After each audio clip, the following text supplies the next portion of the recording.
S'il n'y avait pas eu à l'origine la rencontre avec Dieu, si Dieu n'avait pas envoyé Moïse de façon si claire, si précise, si Moïse n'avait pas connu au-delà de toute incertitude possible la volonté de Dieu, le cœur aurait bien pu lui manquer dans cette lutte.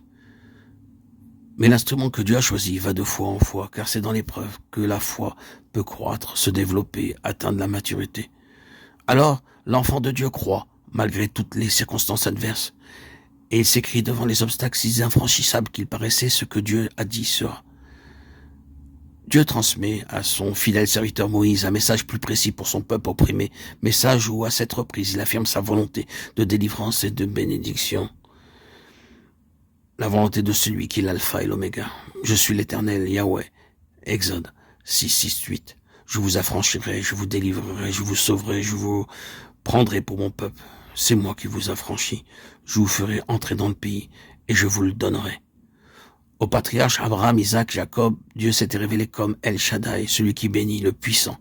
Maintenant, il se révèle à Israël comme Yahweh, Adonai, Jéhovah, le Dieu juste, celui qui juge le péché, parce qu'il est le juste et le saint. Moïse retourna donc vers le peuple avec la grande charte de la délivrance promise. Toutefois, Israël était dans une si grande angoisse qu'il ne fit pas attention à ce message. Que faire maintenant? Comment fortifier ceux qui s'abandonnaient au désespoir? Comment soutenir ceux qui se laissaient aller? Dieu n'avait-il pas trop fait attendre le moment de la délivrance? Le cœur de Moïse est déchiré par l'épreuve. Être envoyé pour sauver et devenir comme l'instrument d'un surcroît d'affliction.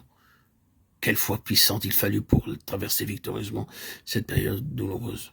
Une foi comme celle du Seigneur Jésus, restant encore 2 jours éloigné, alors qu'il savait que Lazare était gravement malade.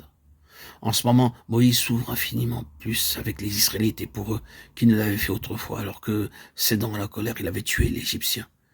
Devenu méditatif, silencieux, il a une capacité de souffrance plus grande, et le cruel esclavage où il voit ses frères plongés jette comme un voile de deuil sur son cœur. Aussi, quand il reçoit à nouveau l'ordre de se rendre chez Pharaon, il répond à Dieu, « Voici les enfants d'Israël ne m'ont pas écouté, comment Pharaon m'écouterait-il » Exode 6, 12.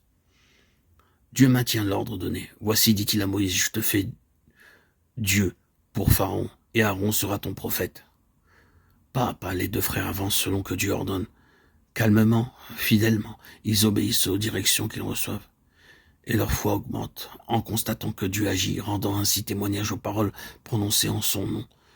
Désormais, à plusieurs reprises, nous retrouvons cette déclaration dans le récit sacré. Moïse et Aaron firent ce que l'Éternel leur avait commandé. Ils firent ainsi. Exode 7, 6. La première manifestation de la puissance divine en ces instruments, ce fut la verge, changée en serpent, miracle que Dieu avait déjà donné à Moïse le jour qu'il l'appela. À mesure que la foi des instruments choisis augmente, la grandeur des prodiges augmente aussi.